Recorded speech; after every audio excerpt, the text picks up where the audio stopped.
Olá, pessoal! Você está acompanhando essa tendência da medicina usar o termo inflamação de uma maneira diferente da que você conhece e englobando vários problemas ao mesmo tempo? Pois é, sabia que existe a inflamação que você vê, que todo mundo vê, que é a óbvia, e a inflamação que você não vê, que é a perigosa? Fica aqui. Essa live faz parte do nosso projeto Médicos que se Importam. Porque você que já me conhece sabe que a medicina é sagrada na minha vida. Um sonho de criança que se deparou com uma dura realidade. Porque exercer a medicina de qualidade é remar contra a maré todo santo dia. Não faltam condições adversas de trabalho e, além disso, a profissão é muito desgastada e ficou muito mais depois do começo da pandemia. Então, o lado bom da coisa ruim é que a gente vai tomando algumas atitudes, né?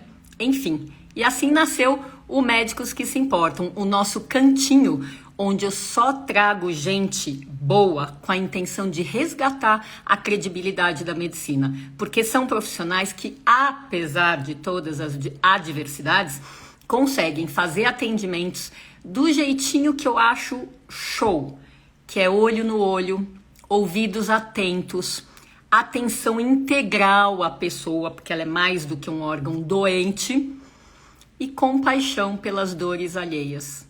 É assim que deveria ser, mas nem sempre é. Então, o tema de hoje é zumbido e a inflamação que você não vê, e é aquela que a gente quer mostrar para você.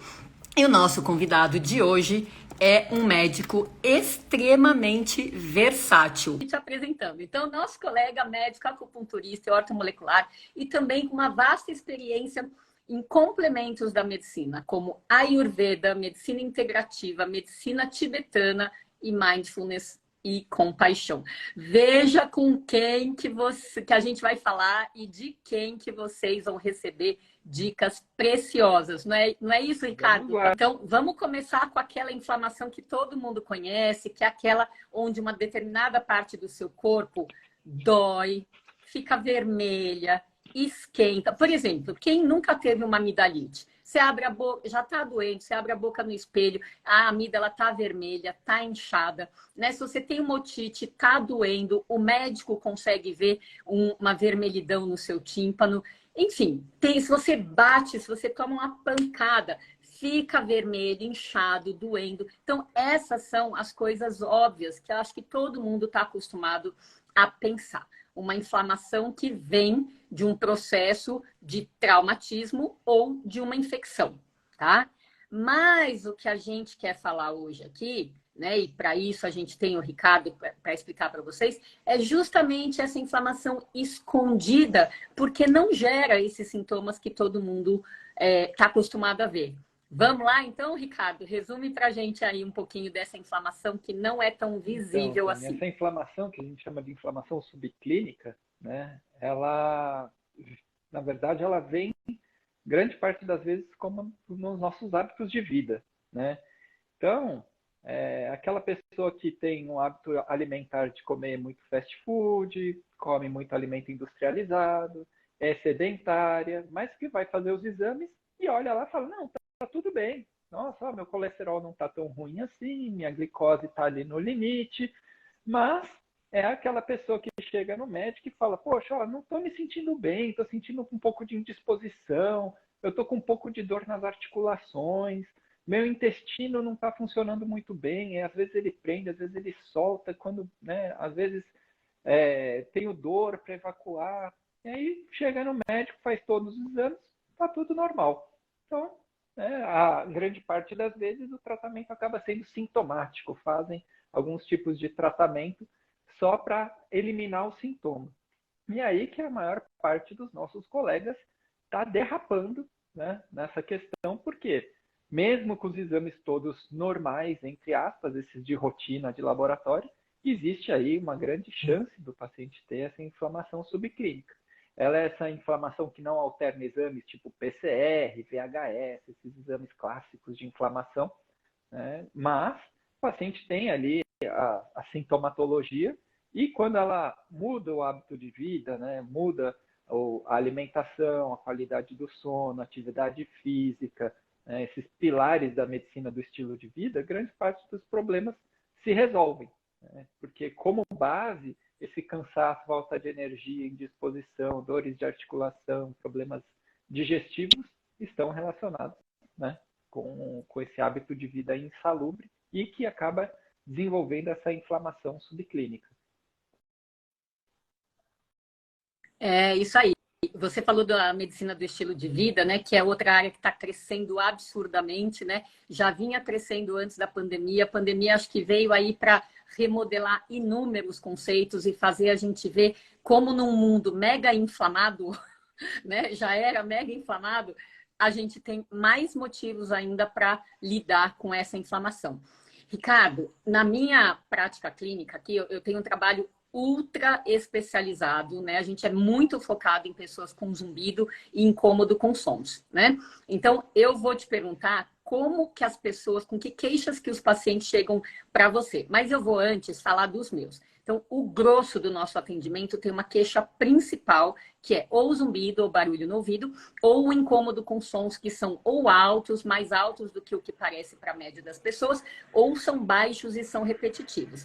Mas como esse olhar integrativo faz a gente olhar além do ouvido, inúmeros desses pacientes, além do que eles trazem para a gente, olha, doutora, dá para você arrumar este meio de campo, a gente vê muita dor de cabeça, né? Sendo enxaqueca ou não, muita dor no pescoço, muitos intestinos péssimos, quando a gente pergunta se o intestino funciona bem, quer dizer, ele é preso, ele é solto, se faz gases com frequência. Gente, é muita queixa.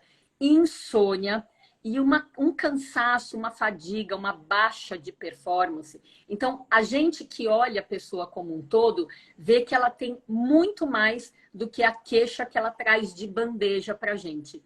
E, às vezes, elas não associam que o zumbido, que o ouvido, simplesmente pode fazer parte de um pacote, porque o corpo é todo conectado. A medicina que compartimentalizou tudo, né? Mas o ouvido é absolutamente parte do resto do corpo e também responde aos processos inflamatórios que estão acontecendo nos vasos sanguíneos, né? Me conta com que queixas os pacientes mais Como eu te faço procuram. parte principalmente de medicinas orientais, né, chinesa e indiana, grande parte dos pacientes chegam, sim, de parto a infarto. Eu faço desde indução de parto com acupuntura até pacientes com doenças neurológicas, doenças neurodegenerativas, doenças autoimunes. Eu atendo é muito amplo o tipo de paciente que eu recebo. Né? Mas é isso, como a gente tem esse olhar um pouco mais profundo, grande parte dos pacientes realmente tem distúrbios de sono, tem fadiga, tem cansaço, tem um nível de estresse muito elevado, né? E aí, com isso, né, os pacientes, a gente acaba tendo uma abordagem de tratamento, por vezes, muito parecida, né? Porque a base ali a gente tem que ir para a queixa, né, do estilo de vida, tem que avaliar o paciente desde a hora que ele acorda até a hora de dormir, como que ele está vivendo, né? Quais hábitos são insalubres, porque o Ayurveda fala muito sobre reta, né? A causa da doença. Se a gente não for na causa da doença, a gente vai ficar tratando sintomas. Então, muitas vezes as pessoas querem vir falar, eu quero fazer um detox, quero fazer um que o Ayurveda chama de panchakarma, né? Mas assim, não adianta você limpar um carro para pegar uma estrada de terra depois da chuva que vai bater lama no carro todo de novo. Vamos primeiro estruturar o seu estilo de vida, vamos primeiro estruturar o seu hábito de vida para depois fazer um sistema de desintoxicação, né? Então, grande parte das vezes o que eu faço é esse processo de perguntar, né, a rotina diária do paciente e já pontuar, nesse ponto aqui na alimentação, horário de dormir, horário de acordar, o horário da atividade física, tem que ser modificado, porque senão o efeito terapêutico, mesmo eu passando fitoterápicos, acabam não ajudando completamente. Ô, Ricardo, então, para você falar mais alto, tá? Tem gente que o som é baixo, se for... E eu ia perguntar exato, né? Se o paciente de vez, que idade de amnésia você vai dar? Você começou a falar aí antes de interromper, mas vamos supor que eu fosse paciente nova sua. O que você ia buscar além da minha queixa principal? Então, eu vejo todos os sistemas, né, Tani, mas o que acontece é ter alguns pontos que são imprescindíveis para as medicinas orientais como um todo, que é a parte digestiva. Né? Hoje a gente tem visto o crescimento, né, dos estudos em disbiose intestinal, em leaky gut syndrome, essa coisa de eixo intestino-cérebro, toda essa relação do impacto do trato digestivo, da alteração desse microbioma, das bactérias, fungos e vírus que moram, né, no nosso trato digestivo, como que ele impacta na saúde da pele, na saúde do sistema nervoso, né, na saúde, e como muitas vezes aí é o ponto inicial dos processos inflamatórios. Então, eu uso os sistemas, mas a maior parte das vezes é uma avaliação do trato digestivo. Acho que eu vou desligar o fone, que o pessoal está reclamando, rapidinho. Pronto. Deixa eu ver se melhorou. Acho que está heterogêneo. Para mim estava bom, né? Mas acho que está melhor, sim. Eu acho que é isso. Tem essa questão do digestivo, não pode faltar o ajuste, né? Então, essa questão do eixo intestino-cérebro para as medicinas orientais é muito importante. Se a pessoa está com alto nível de estresse, se ela não sabe gerenciar, né, o estresse, eu falo gerenciar por quê? Porque o estresse ele não é ruim como um todo. Na verdade, a quantidade do estresse é que vai gerar um impacto positivo ou negativo, né? Então, uma baixa quantidade de estresse vai aumentar a performance da pessoa, vai fazer com que ela busque se desenvolver cada vez mais. É como se fosse uma curva de Gauss, uma curva de sino. Um pouco de estresse aumenta o desempenho da pessoa. Porém, depois de uma quantidade de estresse, esse estresse começa a se tornar deletério. E aí começa a ter uma reação do nosso sistema, né, nervoso, a ativação do sistema nervoso simpático, a liberação de catecolaminas, cortisol, adrenalina.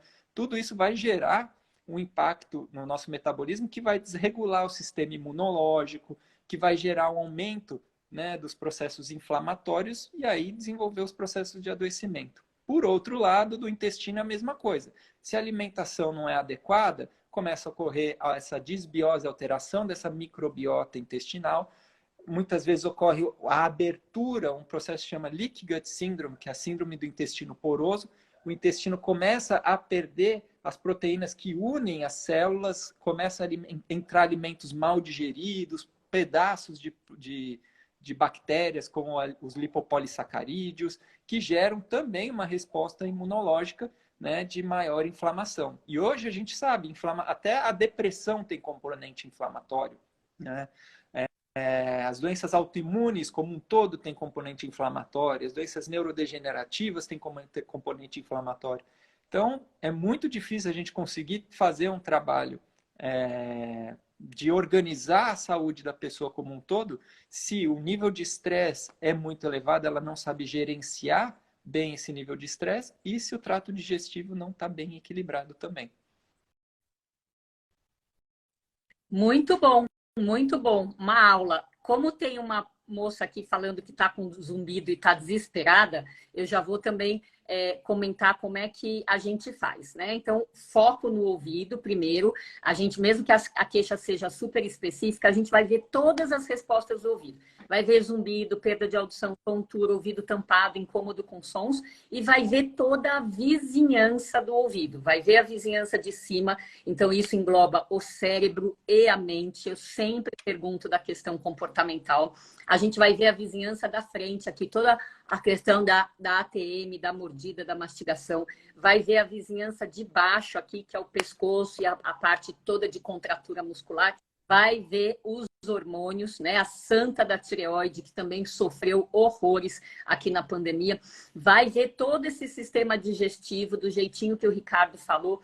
E pasme, tem um monte de gente que já vem com a pista pronta, assim, de bandeja pra gente, falando assim, ai, quando eu como doce, meu zumbido piora, quando eu bebo, meu zumbido piora, quando eu tomo 1 litro de café, meu zumbido piora. Gente, tudo isso é pista maravilhosa para a gente entender como que é a dinâmica do ouvido em relação ao resto do corpo de vocês, porque tá tudo junto e misturado. Eu falo que é minha hashtag preferida, tudo junto e misturado. O ouvido é parte do resto do corpo, né? Mas em relação ao que você estava falando, ainda bem que essa moda, esse modismo da medicina oriental que você comentou, né, de falar do intestino, da desbiose, ainda bem que isso está chegando no Ocidente e como a acupuntura, como outras coisas, estão chegando e fincando o pé. Daqui eu não saio, porque isso é conhecimento global, universal. Né? E daí, depois que saíram pesquisas da Covid mostrando que o coronavírus também infecta as bactérias do nosso intestino, não só o nosso intestino, ele faz uma panaceia dentro do nosso intestino. Tá? Antes da Covid, isso já existia, porque os alimentos que a gente escolhe colocar para dentro, eu falo para o paciente, você escolhe colocar dentro do seu templo sagrado coisas que funcionam como escorpiões. Não adianta, ele só sabe picar você. Então não adianta colocar um escorpião para dentro e achar que ele vai fazer carinho lá, não vai, né? Então, dentro dessa ideia que já acontecia antes, a pandemia Covid veio mostrar o quanto tudo piorou depois dessas descobertas, né? Então, são duas que me chamam mais atenção do que outras. O corona é capaz de infectar as bactérias do nosso intestino e não só o nosso intestino, e que foi comprovada a presença da proteína spike, que é o problemaço, né, da Covid, dentro de monócitos, então células circulando no sangue, depois de 15 meses da Covid. Ou seja, essa proteína spike aí é outra coisa que veio para ficar. E o nosso corpo, acredito eu, tem muito mais tendência de ficar inflamado da Covid em diante, e com a piora do estilo de vida também, do que tinha da pandemia para trás. Assim penso eu. Total. Faz sentido para você? E é interessante essa área do trabalho com zumbido. Para a medicina chinesa, as orelhas têm, né, relação com os rins. Até hoje em dia tem todo um estudo já da medicina moderna, para variar. No começo sempre acha que as coisas da medicina oriental não faz muito sentido, mas hoje sabe que a orelha vem do mesmo folheto embrionário dos rins, então, né, defeitos no pavilhão auricular, você tem que investigar alterações renais. Então, assim, eles sabiam disso 3.000 anos atrás. E a questão do zumbido na medicina tradicional chinesa pode ter uma relação muito grande com o estresse, com o desgaste de energia mesmo, principalmente relacionado com a emoção, a raiva, né, irritabilidade, impaciência, intolerância, que na visão da medicina chinesa vai dar um tipo de zumbido mais em apito, né, enquanto um tipo de uma pessoa que tem uma fadiga por excesso de atividade física, uma alimentação mais inadequada, beber água de forma não adequada, uma hidratação que não é bem equilibrada, ela vai ter um sono restrito, né? Não ter noites de sono adequadas, ela vai evoluir com um tipo de zumbido que é aquele mais em cachoeira, né? Como se fosse uma água caindo. Então, já são queixas então milenares, né? Já estão descritos os zumbidos nas medicinas tradicionais, e é interessante como pode ser por vários fatores, né? Então, é interessante como ter essa visão do estilo de vida e da característica do zumbido vai gerar um impacto no diagnóstico, na forma de tratamento. E a COVID, a gente sabe que gera todo esse processo inflamatório e que tem uma ação no sistema nervoso central também, né? Aquela primeira onda que teve casos até de meningite. A gente sabe que ele atravessa mesmo a barreira hematoencefálica e acaba gerando processos inflamatórios cerebrais mesmo. Perfeito, perfeito. Tem uma pessoa aqui comentando que um acupunturista tinha falado que o zumbido tinha tanto a ver com o meridiano do rim como do fígado. Exatamente. Você vê essas Esse duas padrão que tem coisas? mais irritabilidade, impaciência, intolerância, é mais uma estagnação de energia do fígado que acaba sugando a energia do rim, porque o fígado é considerado como se fosse a mãe dos rins. O que acontece é quando não, ao contrário, o fígado é filho dos rins. Quando um filho está doente, como fica a saúde da mãe? A mãe fica desgastada, né? Então, esse eixo rim e fígado ocorre, né, uma correlação em que, geralmente, o acometimento é do fígado ou dos rins, ou, grande parte das vezes, um acometimento dos dois. Hashtag tudo junto e misturado. Entendi. Escuta e me conta uma coisa. Dentro da sua porção ali de ortomolecular, você costuma pedir exames de sangue ou você vai mais na anamnese, no agulhamento? Se você costuma, me Então, conta o que que você Tânia, eu pede também em geral. estudo tudo junto, porque, para mim, quanto mais ferramentas atender o paciente, melhor. Bom, eu peço perfil hormonal, eu peço os básicos de função renal, função hepática, né, o hemograma, essa questão básica, mas peço vitamina B12, peço homocisteína, peço vitamina D, peço vitamina A, né?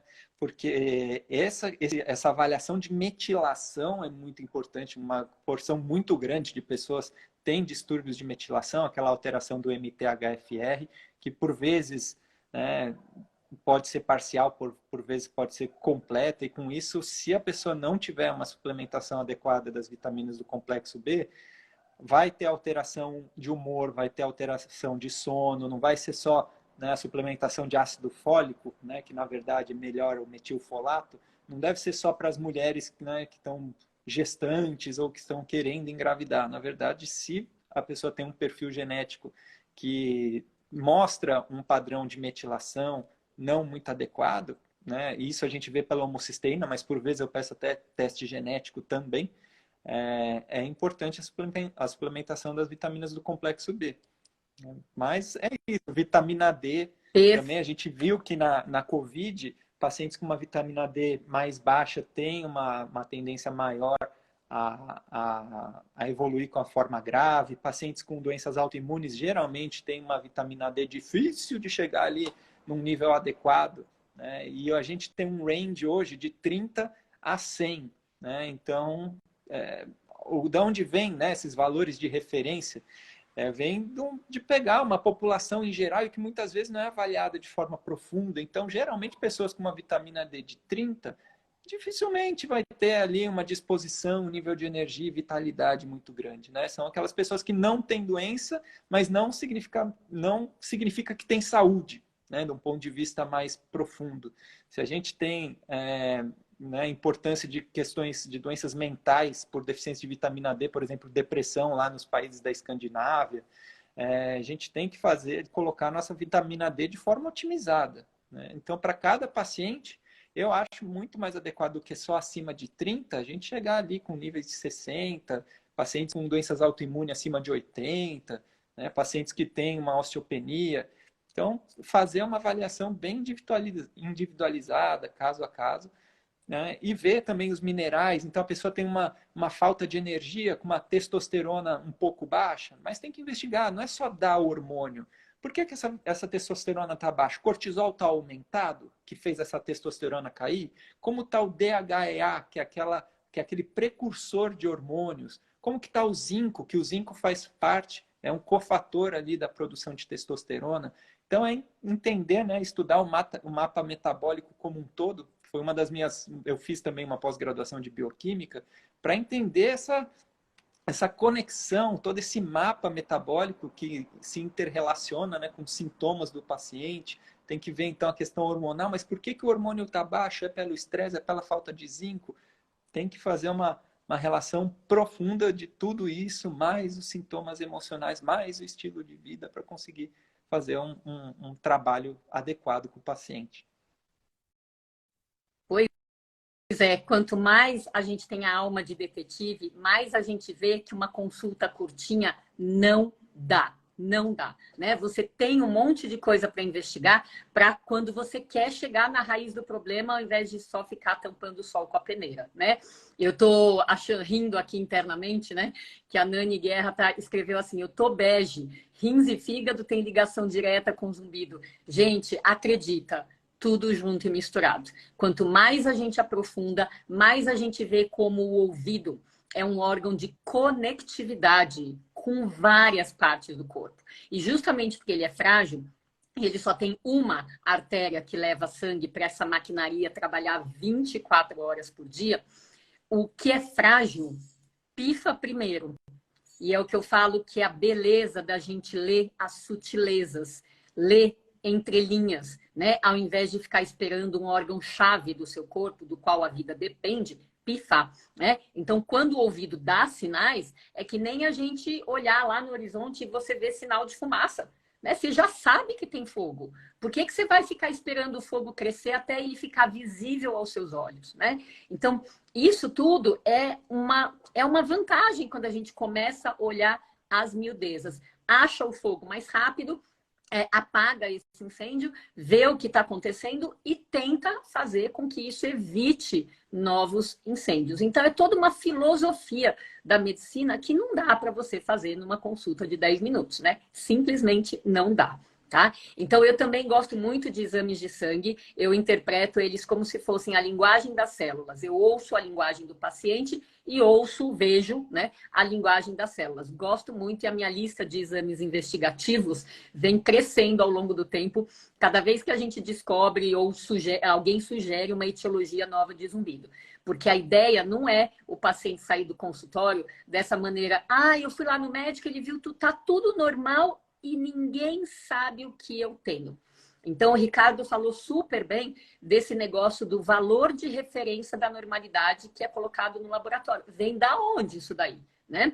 Então, quanto maior a faixa de normalidade, mais você tem que se preocupar em estar mais perto do máximo se você tem o que você está medindo é bom para o seu corpo e mais perto do mínimo se o que você está medindo é ruim para o seu corpo, né? Então, se eu fosse simplificar a beça demais até, eu diria que a gente com essa vida moderna, né, com toda essa coisa do comprometimento do estilo de vida, a gente tem inúmeros fatores que vão oxidando o nosso corpo. Pega um metal oxidado, ele é feio, né? Ele é feio, ele é estragado. Imagina as nossas células sendo oxidadas. E por isso a gente precisa equilibrar essa luta com antioxidantes. E aí vem essa importância de você olhar tudo que está oxidando no paciente e ver como é que você vai contrabalançar isso. Então, hoje, depois que eu aprendi também esse olhar das vitaminas, dos minerais, gente, isso faz muita diferença, né? Senão você fica com 10 remédios para cada um dos 10 sintomas que você tem e às vezes eles têm raízes em comum, né? Então, acho que essa clareza vale, né? Super vale a pena aí para as pessoas terem. E eu faço parte de um grupo de otorrinos integrativos, né? Um grupo de WhatsApp que só vem crescendo, né? Já tem otorrino de tudo quanto é canto do Brasil, Ricardo, muito gostoso, né? E eu não sei de onde veio o termo, que eu não sei, você sendo médico integrativo também, se você conhece, dos exames de sangue, alguém lançou lá a moda de chamar de inflamograma, como tinha o internograma, né? Onde a gente vai ver realmente PCR, ultrassensível, o VHS, a homocisteína, como você falou, as enzimas do fígado, né? A ferritina, o ácido úrico, tudo isso. Ácido úrico não serve só para dizer se você vai ter gota ou não, né? A ferritina não serve só para ver se você é carnívoro, né? Churrasqueiro ou não. Então, todos eles podem ser sinais de que existe uma inflamação crônica estéril, uma inflamação sistêmica no seu corpo. E é um jeitão de entender o seu corpo. Tá? Então, acho que vale a pena a gente ampliar, e os médicos que estão aqui, que eu fico super feliz de vê-los aqui, tem que ter essa clareza de que estar na faixa de normalidade, não tá com nada, né? Você falou da vitamina D, eu fiz há 3 semanas agora, tá? Amanhã, faz 3 semanas que eu medi, a minha tá 62, fiquei pulando de alegria, tá? Ótimo para mim, né? Ela já foi 12, eu suplementei uma vez, bateu em 27, eu falei, tá bom. Quando eu parei de tomar, ela foi para 9, né? Ridículo. E tem muita gente na minha família com deficiência de vitamina D. Então, é às custas de suplemento, já que eu não tomo sol, às custas de suplementação que eu consigo otimizar a minha vitamina D. É só um exemplo para vocês terem a noção dessa importância. Né, Ricardo? Essa questão dos exames, e a gente tem que entender que, por exemplo, você pode fazer a suplementação, mas a gente tem que ir bem na causa do processo, né? Então, assim, a testosterona está baixa, o cortisol está alto, isso consome o DHA, só suplementos do DHA. Não, mas por que o cortisol está elevado? Provavelmente por conta de um alto nível de estresse. E como que você gerencia estresse? Faz atividade física, psicoterapia, meditação. Como que está a sua relação? Como que é a sua relação com Deus, a sua parte de espiritualidade? Se você não for na causa do problema, você vai suplementar DHA, vai continuar convertendo para cortisol e não vai subir a testosterona e vai continuar com nível baixo de massa muscular, de ímpeto, de vida, de felicidade, de energia, disposição. Então, se não vai, né, não adianta só te arrumar mais um baldinho para tirar água do barco. Tem que ir no furo ali e entender que precisa fechar esse buraco para o barco conseguir, né, ficar leve e continuar flutuando e navegando. Se a gente, né, o Ayurveda fala muito que as doenças são um empecilho para o autodesenvolvimento. A gente precisa identificar, né, o reto, as causas do processo de adoecimento, porque a gente está aqui para se desenvolver, né, para criar empatia, compaixão, ajudar os outros, se conectar com profundidade, né, para chegar naquilo que Jesus, Buda, todo mundo fala sobre vivenciar o amor de verdade, né? Então, de nada adianta você ficar tomando suplemento achando que vai conseguir atingir um equilíbrio metabólico, mas se você não for na causa do processo, não vai funcionar. Perfeito. Gente, o doutor Ricardo teve um contratempo aí de última hora, então a gente vai fazer uma live curtinha, já estamos bem próximo do fim. E eu vou aproveitar que você introduziu esse assunto da meditação, já está aqui a Rocha e a Nara falando, meditação ajuda muito, principalmente a mindfulness. Gente, se você vai num site de pesquisa, tipo um PubMed da vida, e coloca lá meditação, mindfulness, e qualquer problema de saúde que você quiser, é riquíssima a literatura dos benefícios da meditação. E só para a parte de zumbido, a última vez que eu dei uma aula de pós-graduação, tinha 5 pesquisas comprovando o efeito benéfico da meditação sobre o zumbido difícil de tratar, né? Então, gente, é muito importante que a gente tenha esses momentos de ficar no aqui e agora sem julgamento. E você treinar ficar sem julgamento dos seus pacientes é um baita treino para compaixão. Porque você para ou diminui de criticar os outros, de criticar tudo que acontece na sua vida, criticar tudo que as pessoas fazem. A gente está aqui nessa vida para viver, para crescer, para amar, para aprender, porque a vida é uma escola até o nosso último dia, né? Então, Ricardo, eu vou deixar a bola para você encerrar a live aí dentro do seu tempo com uma dessas coisas que você fala aí maravilhosamente bem, porque espiritualidade devia ser ensinado na infância. A bola está com você, você pode fazer o fechamento no seu tempo. Você ter falado dessa questão da espiritualidade na infância, e é uma das coisas que eu critico tanto, eu falo, cara, como que a gente aprende sobre guerra da Bósnia, triângulo equilátero, a gente não tem aula de alimentação saudável, a gente não tem, nossa educação física é pôr as crianças para chutar a bola, jogar a bola, e assim, ninguém ensina o que é uma face, uma articulação, como ter, né, um equilíbrio biomecânico. A gente não aprende isso na escola, não aprende alimentação correta, não aprende higiene do sono. Por isso que vai gerando uma sociedade cada vez mais doente, né? Acho que se tivesse uma disciplina de saúde na escola, né, acho que principalmente de uma medicina do estilo de vida, a gente teria muitos benefícios e a gente teria muito menos trabalho, né, Tânia? A gente teria pacientes de acompanhamento mais light, ou pacientes que atingem um estado de cura e de saúde muito mais rápido, que a gente acaba recebendo pacientes com muito tempo de doença ou com muitas doenças ao mesmo tempo, o que acaba dificultando muito o processo de saúde, né? De melhorar a saúde. Aí a Mara que passou aqui é minha paciente há um tempão, aqueles pacientes que viram amigos, sabe, Tânia? E ela tá ela fez o meu curso de meditação também uma vez, duas, agora ela meio que virou de carteirinha, assim, ela não sai do curso de meditação, porque a gente se encontra toda quarta-feira à noite para fazer as práticas no grupo. E é isso, quando ela vem nas consultas é só aquele check da suplementação, porque a alimentação equilibrada, estilo de vida todo equilibrado, atividade física, cuida da netinha dela lá, 1, 2 vezes por semana. Então, né, ela é professora, tem todo o contato com os alunos, lê pra caramba. Então, assim, ela alimenta o corpo, alimenta a alma, alimenta o espírito, já está todo num processo que é aquele pacientinho que chega redondinho para consulta, com poucas coisas, né, para fazer de ajuste.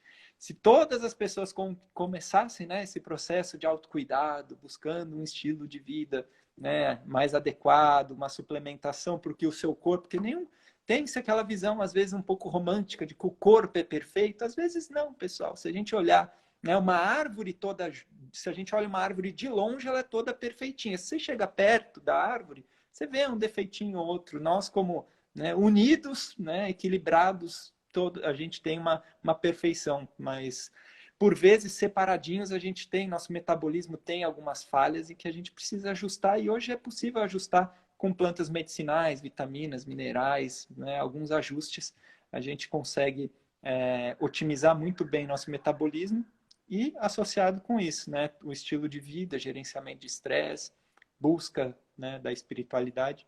Acho que essa é uma medicina, né, que não foca só em tratamento de doenças, a gente busca promover saúde, né? E num corpo saudável a doença vai saindo, porque a doença acha um espaço para entrar. Se você vai cultivando saúde no corpo, a doença não acha mais espaço, ela vai saindo de mansinho ali, né? Então, acho que esse que é o processo. Perfeito.